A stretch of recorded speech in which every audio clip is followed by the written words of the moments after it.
মানে কাজ করতেছে এখানে, মানে কৃষি কাজ, ধান কাটতেছি।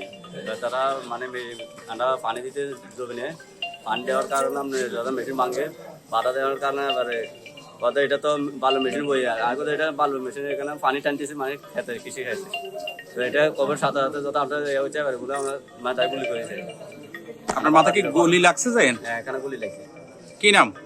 আপনার 12ই মে 2025 খ্রিস্টাব্দ তারিখে গোপন সংবাদের ভিত্তিতে রামগড় উপজেলা রামগড় ইউনিয়নে পূর্ব বলিপাড়া নামক স্থানে অবৈধ বালু উত্তোলনের বিরুদ্ধে আমরা মোবাইল কোর্ট পরিচালনা করি।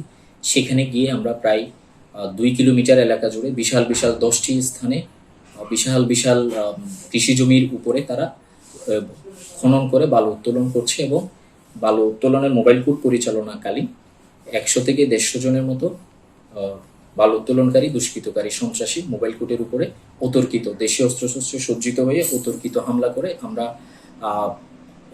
এর ফলে উপজেলা নির্বাহী অফিসার ইনচার্জ 4 জন আনসার সদস্য এবং মোবাইল কোর্টে সহায়তাকারী 5 জন কর্মকর্তা কর্মচারী সহ সর্বমোট 11 জন সদস্য আমাদের আহত হয় এবং আমরা কোনো রকমে সেই ঘটনাস্থল ত্যাগ করে আমরা চলে আসি। তাদের বক্তব্য হচ্ছে কৃষি সেচ যন্ত্রপাতি নষ্ট করার পরে তারা প্রতিবাদ করতে গেছিল। না, এই ধরনের আমরা ছবি দিব আপনাদেরকে। এই ধরনের এটা সম্পূর্ণ ওনাদের একটা মিথ্যা দাবি। এই অজুহাত তুলে ওনারা হামলা করেছেন।